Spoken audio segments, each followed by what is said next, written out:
Ok, meus irmãos, vamos iniciar então a nossa escola dominical. Nós estamos tratando do fruto do Espírito. E nesta manhã vamos falar sobre longanimidade.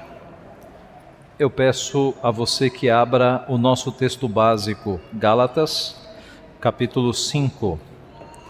Gálatas, capítulo 5. Vamos ler do verso 16 a 26. Gálatas 5, 16 a 26. Diz assim a palavra de Deus: Digo, porém, andai no Espírito e jamais satisfareis a concupiscência da carne, porque a carne milita contra o Espírito e o Espírito contra a carne, porque são opostos entre si, para que não façais o que porventura seja do vosso querer. Mas se sois guiados pelo Espírito, não estais sob a lei. Ora, as obras da carne são conhecidas e são prostituição, impureza, lascívia, idolatria, feitiçarias, inimizades, porfias, ciúmes, iras, discórdias, dissensões, facções, invejas, bebedices, glutonarias e coisas semelhantes a estas, a respeito das quais eu vos declaro, como já outrora vos preveni, que não herdarão o reino de Deus os que tais coisas praticam.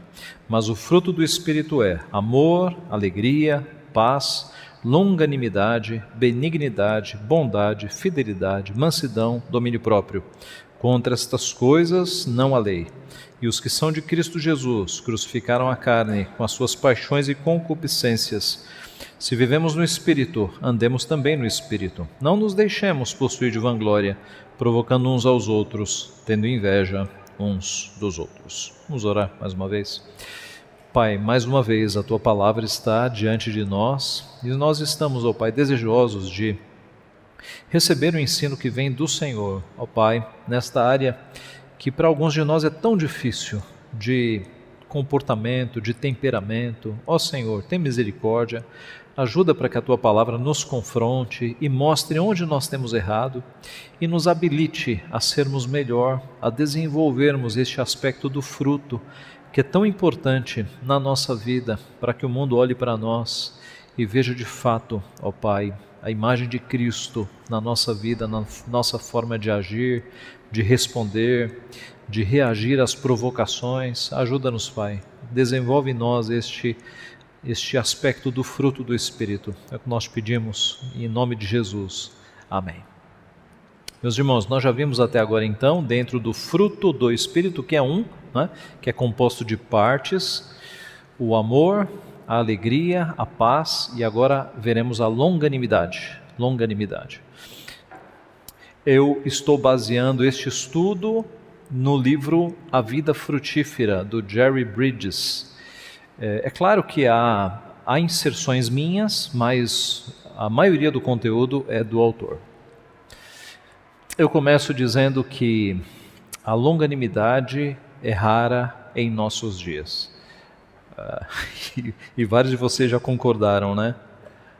Porque nós vivemos em dias de muita impaciência, não é? Pessoas alteradas, sem paciência e com, digamos, um pavio curto, né? Como que se diz, com pouca paciência para relacionamentos. Então a longanimidade é um item raro. E onde é que nós deveríamos encontrar as pessoas mais longânimas e mais pacientes da face da terra? Deveríamos, né? Então a nossa responsabilidade é dobrada. Nós devemos nos parecer com Jesus Cristo. Se nós somos filhos de Deus, nós devemos nos parecer com o nosso Pai. E eu vou mostrar textos aqui que mostram que o nosso Pai é longânimo. Jesus Cristo também era longânimo. Se nós somos filhos de Deus, que era longânimo, e se nós somos discípulos do nosso Cristo Redentor, Mestre, que era longânimo, como é que nós devemos ser? Então não cabe aquela desculpa, pastor, eu nasci assim e eu sou assim mesmo. Ok, você nasceu assim, mas você passou por um novo nascimento, não passou? A regeneração? Então trate de mudar. Trate de parecer-se com Cristo Jesus. Não use de desculpas.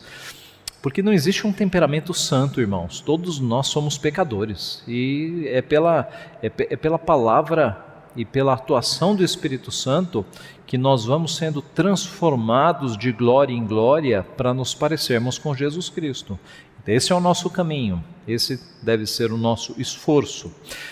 A palavra grega para longanimidade é macrotimia. Não quero falar grego aqui, né? Que é formada por macro. Macro significa grande. Você deve ter lembrado de um mercado aí, né? Macro significa grande. Aliás, essa é uma palavra que vem para a língua portuguesa, né? Macronegócio, talvez, né? Essa palavra ela serve como um aumentativo, tá? Grande. E timos, que é ira.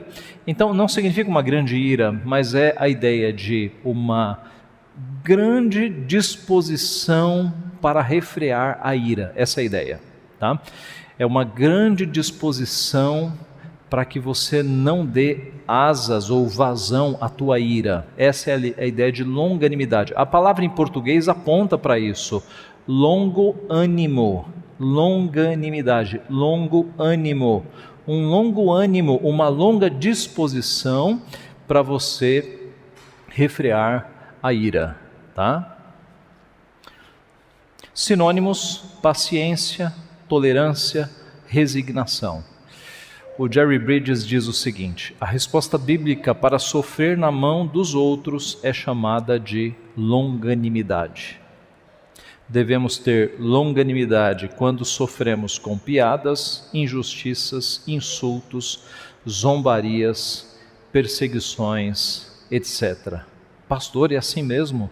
Quando zombam de mim, quando fazem piada do Evangelho, quando me perseguem, eu tenho que tolerar? Biblicamente falando, sim. A Bíblia diz que nós devemos dar a outra face, andar a segunda milha.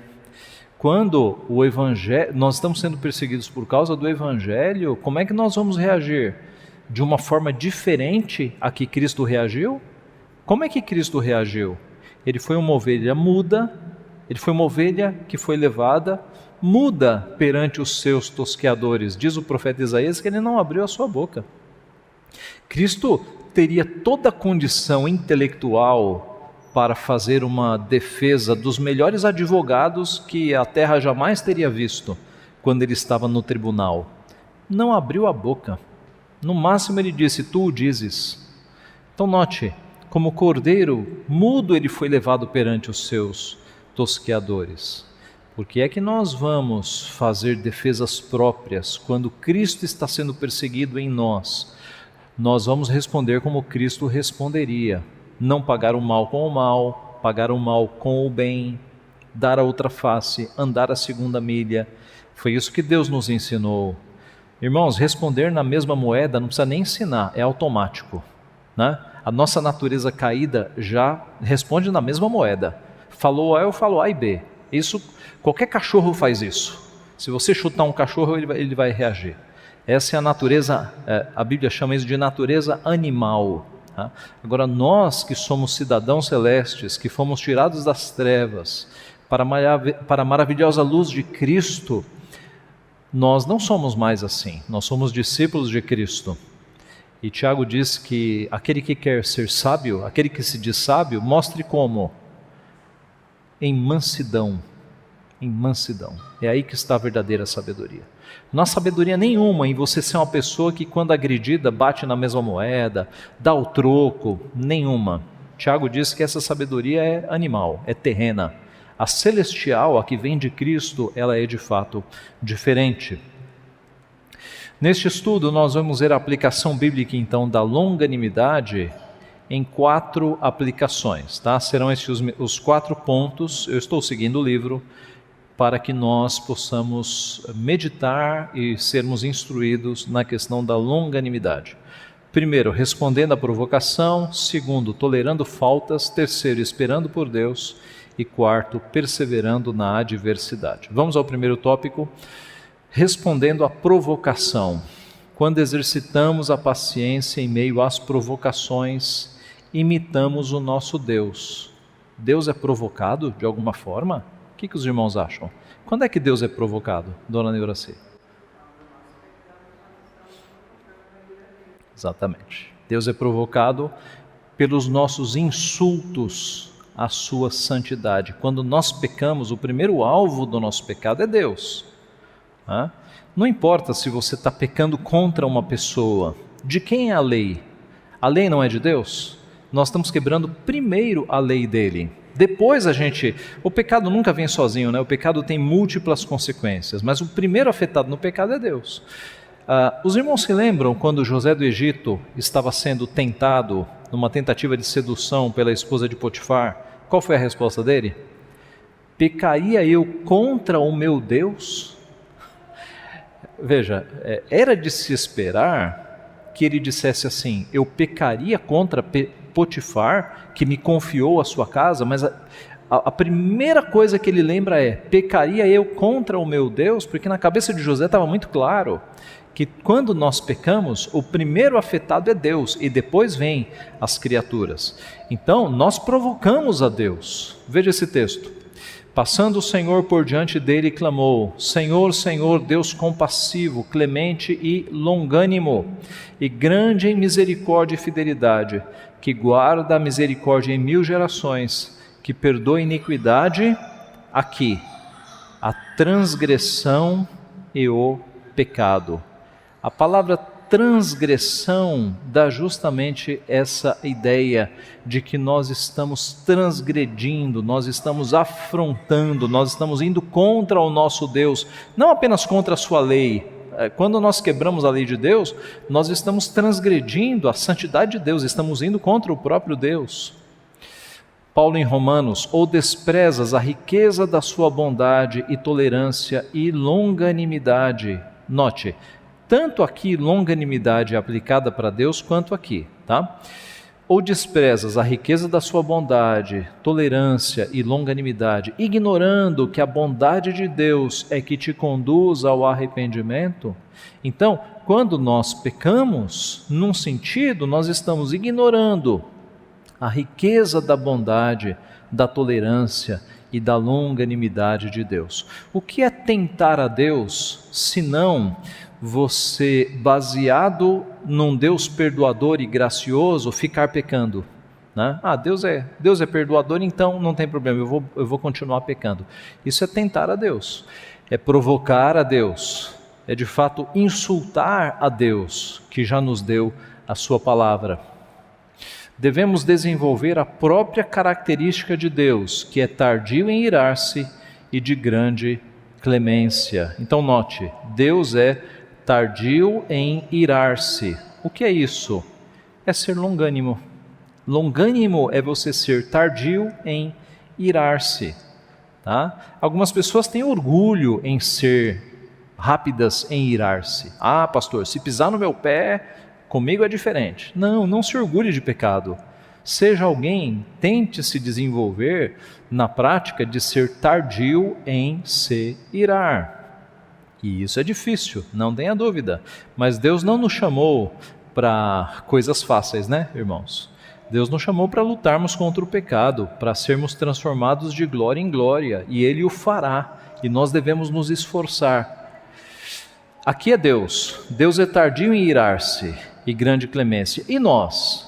Sabeis estas coisas, meus amados irmãos, todo homem, pois, seja pronto para ouvir, olha aqui, tardio para falar, tardio para se irar, porque a ira do homem não produz a justiça de Deus. Então, como é que nós devemos ser?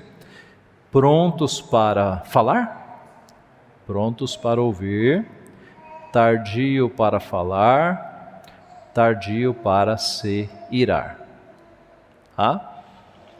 Pronto para ouvir, tardio para falar, tardio para se irar. Observe, é tardio para falar e tardio para se irar. Por que não é tardio para ouvir? Por que é pronto para ouvir? Porque nós somos chamados para ouvir bastante e falar menos. Ou quando nós falarmos, como diz a palavra, palavras que sejam temperadas com sal, palavras que sejam para edificação. Então nós crentes somos chamados a ouvir bastante e falar coisas justas. No Sermão do Monte, Cristo nos disse que nós daremos conta a Deus de toda a palavra nécia, ele usa um outro termo ali. Alguém se lembra? No Sermão do Monte? Toda a palavra vã, esse é o sentido. Tudo aquilo que nós falarmos que não produz edificação, nós daremos conta do nosso palavreado. Então, o cristão é aquele que ouve muito e fala coisas corretas. Eu sei que para alguns esse é um desafio maior, não é? Para pessoas mais extrovertidas que falam mais, esse é um grande desafio. Mas tem que ser perseguido, tá? Ouvir mais, falar menos.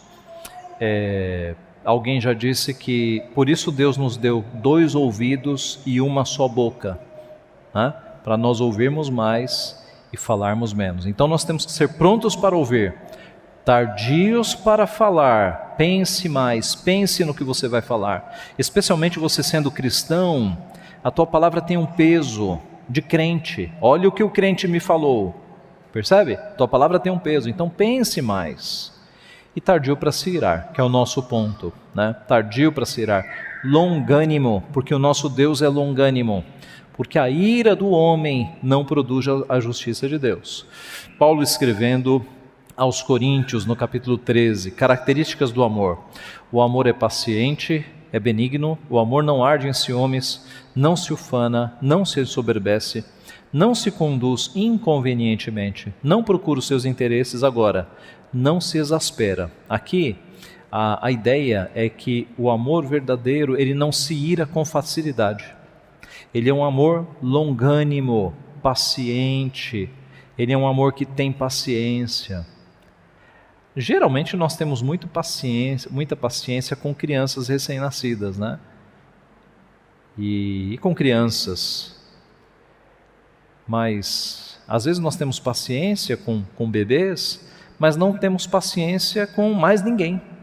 Então, isso não agrada o nosso Deus. Nós temos que nos parecer com Deus, que é paciente, que é tardio em irar-se, né? Devemos ter longo ânimo para com todos, respondendo à provocação.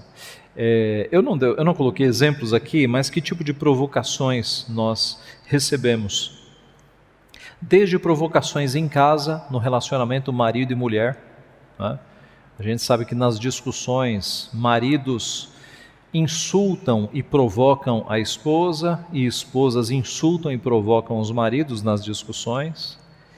E essas são as mais terríveis, né? Porque com alguns anos de convivência, o marido sabe quais são os pontos fracos, né?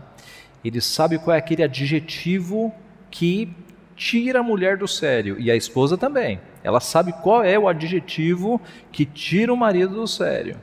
Então, que a longanimidade seja aplicada dentro dos casamentos, no caso daqueles que são marido e mulher. Tenha paciência com a tua esposa, tenha longanimidade. A Bíblia diz que a palavra dura suscita a ira, mas a palavra branda, quem completa? Desvia o furor. A palavra branda desvia o furor. Então, se a mulher vem com 5 pedras para te atacar, acalme-a, palavras brandas. Se o marido vem com 5 pedras para te atacar, acalme-o com palavras brandas. Aplique a longanimidade no teu relacionamento conjugal. Aplique a longanimidade no teu trabalho. Talvez no teu trabalho você tenha pessoas que te tiram do sério, que te provocam, né? Que têm uma vida diferente da tua e te levam à ira mesmo. Lembre-se que você é cristão. Tenha longanimidade. Ore por esse indivíduo, ore por essa pessoa. A Bíblia diz que quando perseguidos, nós não devemos amaldiçoar de volta, nós devemos orar. Orai pelos que vos perseguem. Orai, amai os vossos inimigos. É diferente. Então, no trabalho, coloque a longanimidade em exercício, em atividade, para que as pessoas olhem para você e falem: olha, se fosse eu, já teria reagido, né? Mas essa pessoa, impressionante, né? E assim, irmãos, nós cumprimos o que a palavra nos diz, que as nossas boas obras devem levar os homens a glorificar a Deus. Quando a pessoa olha para você, encontra uma pessoa paciente, longânima, que até embaixo de provocação você não responde com a mesma moeda, mas você mantém-se educado e amoroso, a pessoa pode falar, puxa, esse crente aí é de verdade, ou essa crente aí é de verdade. Tá? Então aplique nos relacionamentos. Segundo, tolerando faltas. Somos afetados por nossas faltas e também pelas dos outros. Vamos nos focar aqui nas faltas dos outros. O Jerry Bridges diz o seguinte: a impaciência com as faltas dos outros tem origem constantemente no orgulho, no nosso orgulho. Geralmente, nós somos meio tolerantes com as nossas faltas, mas extremamente intolerantes com as faltas dos outros, não é assim? Então, se eu chego atrasado, é porque eu sou muito ocupado, eu tive muitos problemas, mas se a pessoa chega atrasada, ela é uma irresponsável. Né? Eu me defendo, a pessoa não. Né? Se eu falo demais, é que eu sou proativo. Se a pessoa fala demais, ela é uma abelhuda, ela é uma intrometida, tagarela, fala demais. Geralmente a gente dá uma melhorada nos nossos pecados, né, e não tolera as faltas dos outros. Nós deveríamos ser menos tolerantes com os nossos pecados, né, porque é a nossa vida que tem que refletir a imagem de Cristo, e deveríamos ser mais pacientes com aqueles que estão ao nosso redor. Deveríamos. O autor do livro dá um exemplo, não se aplica muito à nossa cultura, porque na nossa cultura atrasos já são bem tolerados, né? Mas em outras culturas o atraso é um desrespeito formal mesmo, tá? As questões entre culturas, elas são bastante diferentes, né? Mas ele está falando da cultura dele norte-americana, e ele diz que uma vez ele marcou um compromisso e o amigo chegou muito atrasado, o que para ele seria um desrespeito, e ele decidiu, por amor ao amigo, deixar para lá.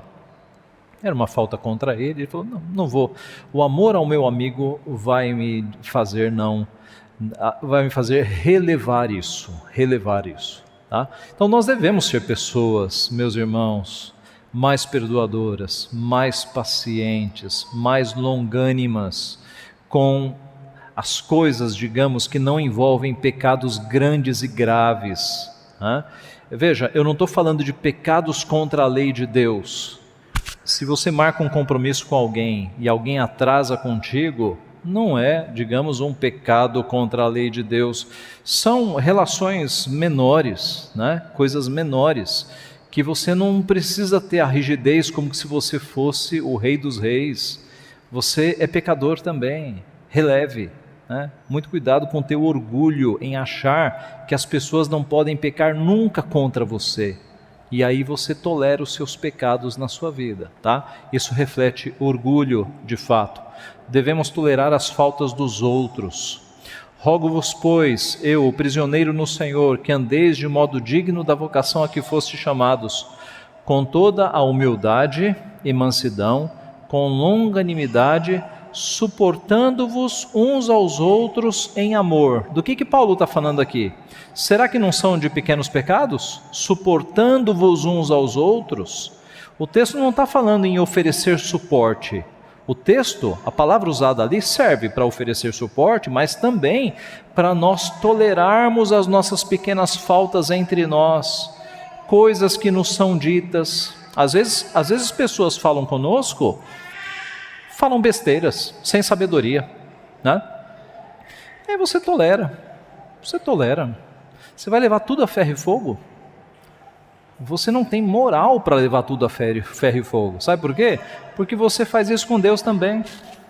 Você é uma pessoa pecadora. Que santidade é essa? Que as pessoas não podem pisar no teu pé de vez em quando e você não tolera. Você é santo agora? Então, já que nós somos pecadores, nós devemos tolerar também uns aos outros em amor, com paciência, com longanimidade. Dê um desconto, né? Tenha uma balança justa. O que é uma balança justa? Né? É o seguinte, a pessoa já fez, vamos imaginar que é uma balança antiga, né? O peso vai para baixo. A pessoa já fez tanto bem para você, tanto bem, já fez tantas coisas boas. Sabe o que é uma balança injusta? A pessoa tropeça uma vez com você, comete uma falta com você, você acha que a pessoa não pode mais conversar com você, quebra o relacionamento, por causa de uma falta. Então, não seja injusto nos teus relacionamentos. Considere as coisas boas que a pessoa já te fez. Eu estou cansado de ver isso entre crentes, tá? Cansado de ver isso. A pessoa fez o bem, comete uma falta. Não presta mais, não converso mais, não olha mais para mim, não quero mais conversa. Não, gente, não seja injusto desse jeito. Se Deus te tratasse nesse procedimento, você estaria perdido há muito tempo, você já estaria condenado há muito tempo. É pela longanimidade, pela paciência de Deus que nós estamos vivos na sua presença. As suas misericórdias renovam-se a cada manhã, senão nós seríamos consumidos. Se Cristo não tivesse morrido por nós, nós seríamos consumidos, totalmente pecadores, mérito nenhum. Então, suportando-vos uns aos outros em amor, aplique isso no seu casamento, nas relações trabalhistas, nas relações familiares, às vezes reunião de família com outras pessoas, né? Outros familiares mais distantes, pode ser um problema, não é? Porque às vezes tem um primo, uma tia, uma prima que você não se dá bem. Suportando-vos uns aos outros, longanimidade. Questões políticas, visões políticas, né? Direita, esquerda, essa polarização, né? Reunião de família pode ser um problema. Suportando-vos uns aos outros no temor de Cristo. Suportai-vos uns aos outros, perdoai-vos mutuamente, caso alguém tenha motivo de queixa contra outrem. Assim como o Senhor vos perdoou, assim também perdoai vós. Como é que nós podemos não ser perdoadores se nós temos um Deus que nos perdoa? O amor para com a outra pessoa faz-nos deixar passar ou tolerar algumas faltas contra nós. Acima de tudo, porém, tende amor intenso uns para com os outros, porque o amor cobre multidão de pecados. Qual é a ideia aqui? O amor vai deixar você passar algumas coisas por causa do amor, Pais veem filhos desobedecer durante a infância, os repreendem, aí os filhos chegam na adolescência e falam besteiras, e às vezes podem desrespeitar os pais, desrespeitar a tua pessoa. E o que é que te faz perdoar esse filho, senão o amor? Não é? O mesmo na juventude. O amor cobre multidão de pecados. Tá? Isso se aplica de Deus para nós, porque o seu amor cobriu multidão de pecados ao enviar Cristo, e nas nossas relações também. Tá? Não julgue tudo a ferro e fogo. Quando não perdoamos as falhas dos outros, tornamo-nos semelhantes ao servo incompassivo ou sem paciência da parábola de Jesus. Só o texto final. Então o seu senhor, chamando-o, lhe disse: servo malvado, perdoei-te aquela dívida toda porque me suplicaste. Não devias tu igualmente compadecer-se do teu conservo, como também eu me compadeci de ti? Mateus 18. Os irmãos se lembram do texto, né? O texto começa muito antes da parábola. Quando é que o texto começa? Quando é feita a pergunta para Jesus, de quantas vezes eu deveria perdoar o meu irmão? Deixa eu pegar aqui abra aí Mateus 18, para a gente visualizar. Nós não vamos ler o texto, por falta de tempo, mas só para nós visualizarmos.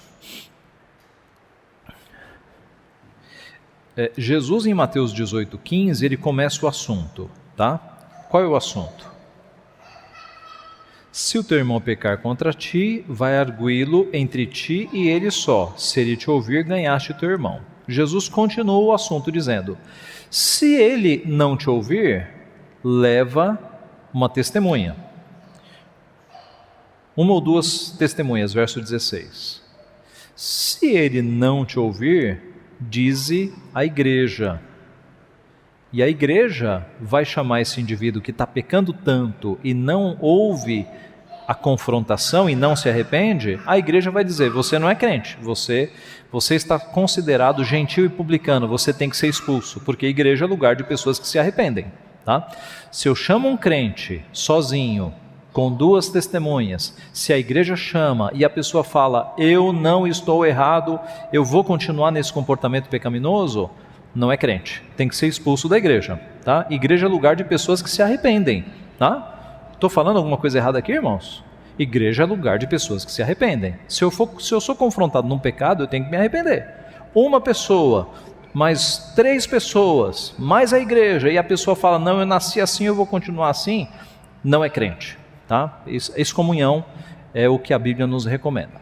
Mas aí, depois de falar sobre isso, Pedro fala, Senhor, e até quantas vezes vai ser essa dinâmica de alguém pecar contra mim, eu vou lá, repreendo, ele pede perdão? Tem um limite, né? Até 7 vezes? Aí Jesus fala, não, até 70 vezes 7. Não tem limite. Tantas vezes a pessoa pisar no teu calo, usando o português, tantas vezes a pessoa falhar contigo, pisar no teu calo, e ela vier pedir perdão, você tem que perdoar. E Jesus não estava querendo dizer 490, né? Você vai ficar lá ticando, 389, né? É 70 vezes 7, é todas as vezes. E aí, talvez, os discípulos tenham pensado, não, ninguém consegue, isso é demais, não. Aí Jesus conta a parábola do credor incompassivo. E o que acontece na parábola do credor incompassivo? Jesus, para fechar a história, ele fala, havia um homem que devia uma quantidade gigantesca, uma quantidade exorbitante de dinheiro. O texto fala 10.000 talentos. 10.000 talentos, se você converter para reais, vai dar aí 430 milhões de reais. É um valor gigantesco.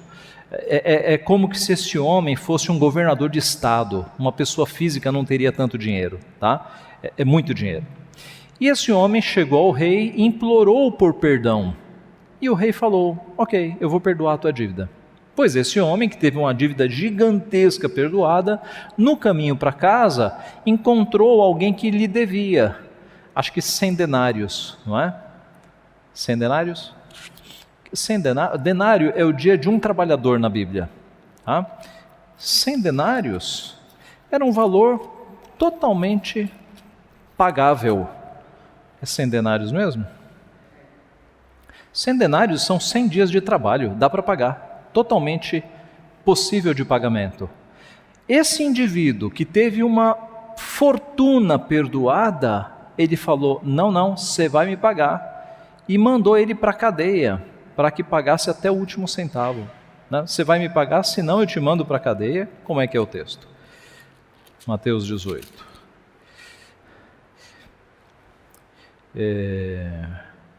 O senhor daquele servo, compadecendo-se, mandou o perdão. Verso 28, 29. Então o conservo, caindo-lhe aos pés, implorava, sê paciente comigo e te pagarei. Ele, entretanto, não quis. Antes, indo, se lançou na prisão, até que saudasse a dívida. Então, veja o descompasso. Esse homem teve uma fortuna perdoada. E agora, na hora de perdoar, ele não perdoou uma quantidade mínima. As pessoas que viram isso foram lá para o rei e falaram, rei, sabe aquele indivíduo que o senhor perdoou uma dívida gigantesca? Pois ele não perdoou uma dívida minha.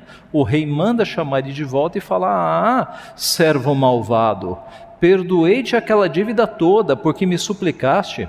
Não devias tu igualmente compadecer-se do teu conservo, como também eu me compadeci de ti? E aí o rei manda esse indivíduo para a cadeia até que ele pague o último centavo. Quem somos nós nesta parábola? Nós, quando, tendo recebido uma fortuna do perdão divino, os pecados de uma vida inteira, milhões de pecados, se você duvidar, faça as contas, do quanto você pega num dia e multiplique. Milhões de pecados nós tivemos perdoados na cruz do Calvário. Nós, que tivemos milhões de pecados, se nós não temos condições de perdoar o nosso próximo, quem é que nós somos? Nós somos o credor incompassivo. Tá? Então Jesus, para fechar a história, para falar a Pedro e demais ouvintes, se vocês não perdoarem nesse nível, vocês vão ser julgados com a mesma pena com que foi julgado aqui o credor incompassivo. Vocês são o credor incompassivo. Então, irmãos, a lição é que nós não podemos ser pessoas não perdoadoras, considerando a fortuna de pecados que nos foram perdoados pelo nosso Deus. Terceiro, esperando por Deus. O longo ânimo também se aplica nas coisas que esperamos de Deus. Um outro enfoque aqui. Abraão e Saul, em alguns momentos de suas vidas, não esperaram em Deus e pagaram por isso. Abraão, no episódio de Ismael, não esperou, né? Agiu por conta própria, Abraão e Sara, não teve longanimidade com relação a Deus. E Saul, lembram-se de Saul que cansou de esperar Samuel? E aí ele mesmo fez lá o sacrifício. Saul perdeu o reino por causa disso. A palavra de Deus foi: tem Deus, porventura, tanto prazer em sacrifícios do que se obedeça a sua palavra? Deus quer obediência, não quer sacrifício.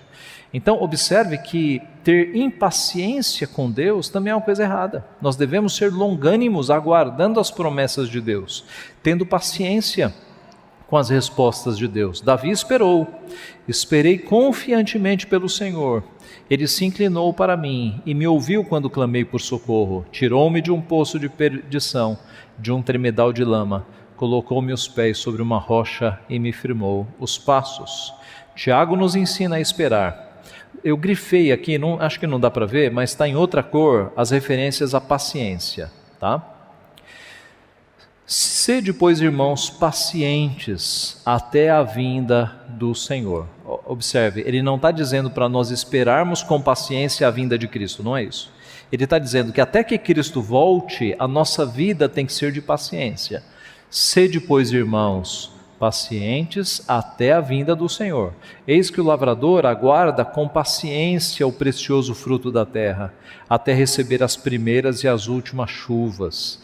Sede vós também pacientes e fortalecei o vosso coração, pois a vinda do Senhor está próxima. Irmãos, não vos queixeis uns dos outros, para não serdes julgados. Eis que o juiz está às portas. Irmãos, tomai por modelo no sofrimento e na paciência os profetas, os quais falaram em nome do Senhor. Eis que temos por felizes os que perseveraram firmes. Tendes ouvido da paciência de Jó, e vistes que fim o Senhor lhe deu, porque o Senhor é cheio de terna misericórdia e compassivo. Conclusão: porque o Senhor é cheio de terna misericórdia e é compassivo, e é longânimo e é paciente, é que vocês devem ter paciência uns com os outros. Não vos queixeis uns dos outros, sejam pacientes uns com os outros. O exemplo é do agricultor, né? Ele começa dizendo que o agricultor aguarda com paciência o precioso fruto da terra, até receber as primeiras e as últimas chuvas. Talvez a nossa geração seja tão impaciente justamente por causa disso, né? Nós somos a geração do automático. Você aperta o botão, sai o café. Aperta o botão, sai o chocolate na máquina. É tudo imediato, né? Na época da agricultura, quando os nossos avós e bisavós não tinham tudo automático, eles plantavam e aguardavam. Era outro ritmo, né? Era outro ritmo. Agora, o problema é que quando nós lidamos com máquinas é uma coisa. Agora, quando você fica esperando resposta automática das pessoas, você vai se frustrar. Porque pessoas não são máquinas. Pessoas não mudam com um apertar de botão. As pessoas levam muito tempo para mudanças. Muito tempo. E aí você tem que ter paciência. Não é uma maquininha que você aperta. Marido, fique melhor. Apertou o botão, aí o marido fica melhor. Não é assim. Leva tempo, né? Paciência. E minha esposa, pastor, leva tempo. Ensino, paciência.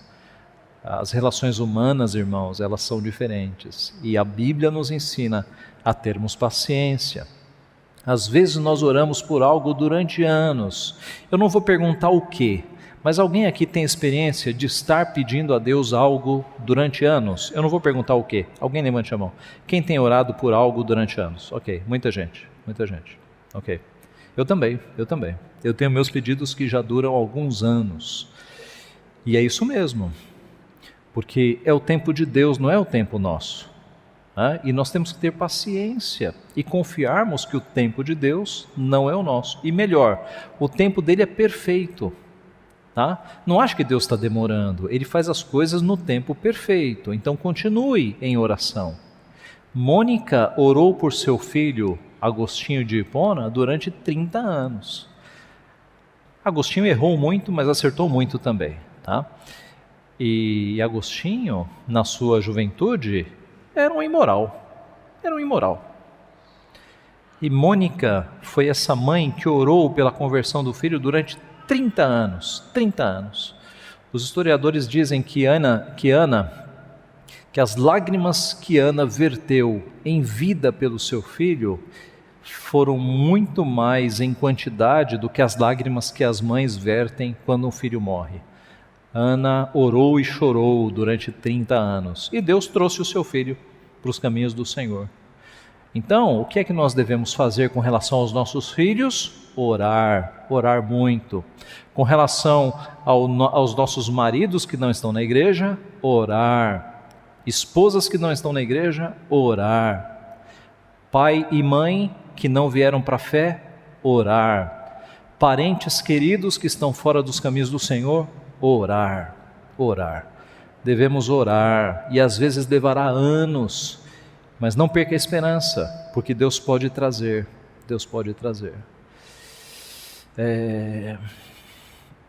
Rapidamente um exemplo aqui, não vou citar nomes, mas eu conheci um pastor que já na sua idade, ele tinha um filho mais novo, e o filho, ao contrário dos outros dois, fora da igreja, dando trabalho, e eu conversava com esse pastor, e ele falava, se Deus não quis escolher um dos meus filhos, o que eu vou fazer? O pastor já não tinha muita esperança de que o filho se salvaria.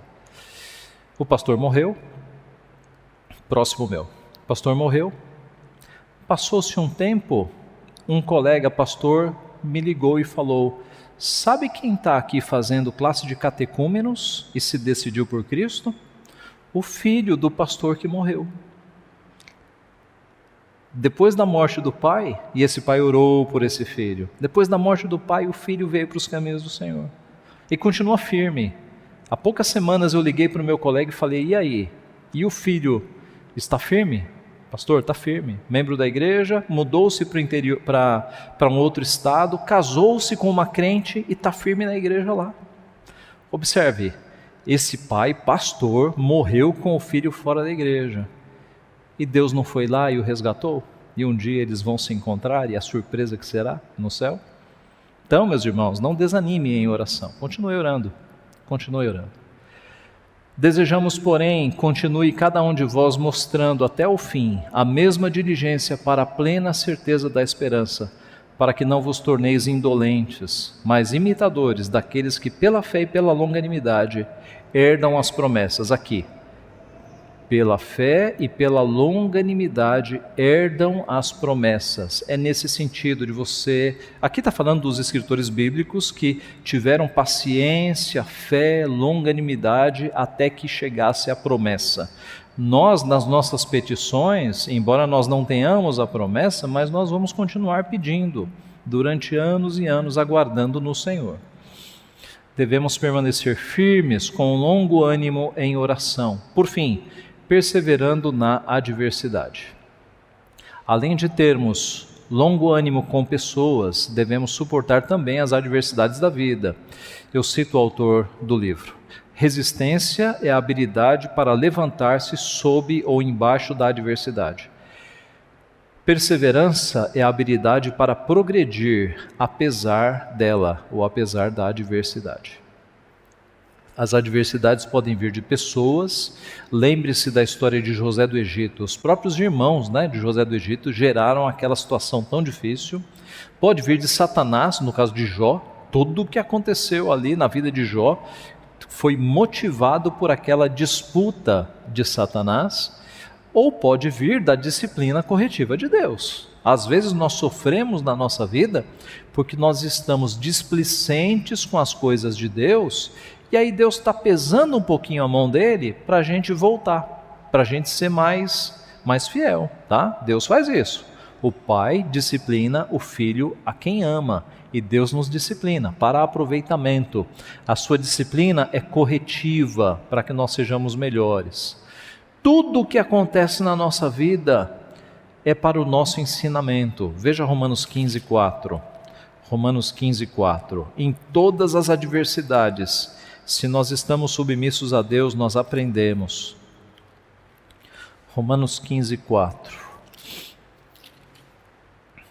Pois tudo quanto outrora foi escrito, para o nosso ensino foi escrito, a fim de que, pela paciência e pela consolação das Escrituras, tenhamos esperança. Tudo que foi escrito para o nosso ensino, a fim de que, pela paciência e pela consolação das Escrituras, tenhamos esperança. Deus nos ensina, por tudo. A perseverança é necessária nesta vida, conforme nos diz Paulo. E não somente isso, mas também nos gloriamos nas próprias tribulações, sabendo que a tribulação produz perseverança, e a perseverança, experiência, e a experiência, esperança. Em outras palavras, quais são os frutos da tribulação? Quais são os frutos dos problemas na nossa vida? Se você está de fato submisso à vontade de Deus, há bons frutos que você colhe com os problemas da sua vida, porque a tribulação produz perseverança, Deus te dá forças para perseverar. A perseverança te dá experiência, e a experiência te dá esperança. Note, uma criança que nunca recebeu um não na vida, ela vai sofrer um bocado nessa vida, não vai? Uma criança mimada. Deus, Ele nos dá vários nãos e permite que nós passemos por várias tribulações, justamente para que nós nos tornemos não crianças mimadas, mas pessoas perseverantes, que estão de pé, para que nós nos tornemos pessoas experientes, porque a experiência de nós passarmos por tempestades nos ajuda a ajudarmos outras pessoas. Olha, eu já passei por isso, e Deus fez isso, isso, isso. Então mantenha-se dessa forma que Deus vai te abençoar. Você ganha experiência quando você passa pelas tempestades, e você fica em pé porque Deus está contigo. Isso te dá esperança. E aí você pode falar para a pessoa: olha, eu já passei por isso, e Deus é suficiente para essas coisas, viu? Deus pode te ajudar. Deus, e trazendo para o teu exemplo, quando você passa por lutas na tua vida e você percebe que Deus esteve contigo e Ele te ajudou, você tem esperança para as próximas lutas. Você sabe que você não fica sozinho no meio da tempestade. Então há frutos de problemas quando eles vêm na nossa vida. A fim de viverdes de modo digno no Senhor, para o seu inteiro agrado, frutificando em toda boa obra, crescendo no pleno conhecimento de Deus, sendo fortalecidos com todo o poder, segundo a força da sua glória, em toda perseverança e longanimidade. Meus irmãos, tende por motivo de toda alegria o passardes por várias provações, sabendo que a provação da vossa fé, uma vez confirmada, produz perseverança. Então, quando passamos por provações, por problemas, há um fruto, a perseverança. E concluindo o nosso estudo, nosso Deus é longânimo. Observe 2 Pedro 3,9. Não retarda o Senhor a sua promessa, como alguns a julgam demorada. Pelo contrário, Ele é longânimo para convosco, não querendo que nenhum pereça, senão que todos cheguem ao arrependimento. Esse texto é mal usado por pessoas que dizem que no final não haverá inferno, todo mundo vai se salvar. Esse texto é mal usado. Por que ele é mal usado? Porque se você pegar o começo dele, versículo 1 do capítulo 3, Pedro está falando com os crentes, amados é a palavra, começa com amados. Então, o texto está falando que Deus é longânimo e Ele quer que os seus eleitos sejam salvos, essa é a ideia. Ele não retarda a sua promessa, Ele é longânimo, não querendo que nenhum se perca, senão que todos cheguem ao arrependimento. Devemos ser longânimos também, sabendo como responder às provocações, tolerando as faltas do nosso próximo, esperando em Deus e perseverando nas adversidades. E eu encerro com 2 versículos que eu acho muito significativos quando o tema é longanimidade. O longânimo é grande em entendimento, mas o de ânimo precipitado exalta a loucura. Então veja, irmãos, o que é ser longânimo? Quando você é longânimo ou longânima, você mostra que você tem entendimento, é grande em entendimento, em sabedoria. O precipitado, aquele que fala sem pensar, age sem pensar, ele exalta a loucura, e vai ter consequências, por vezes complicadas na sua vida. Mas o longânimo é aquele que é pronto para ouvir, tardio para falar, tardio para se irar. Este é grande em entendimento. Vamos perseguir isso. E este versículo que eu gosto muito: melhor é o longânimo do que o herói da guerra, e o que domina o seu espírito do que o que toma uma cidade. Então, o longânimo, ele é melhor do que o herói da guerra, ou do que alguém que toma uma cidade. Aquele que domina o seu espírito, ele tem mais virtude do que aquele que domina uma cidade. Esse é o ponto. É fácil dominar o espírito? Não, né? Mas é aí que está a virtude, em ter longanimidade, paciência, compreender as pessoas ao teu redor, andar a segunda milha, tolerar faltas dos outros, agir como Deus age conosco. Ele é o grande longânimo e Ele quer que nós sejamos como Ele também. Que Ele assim nos abençoe. Amém.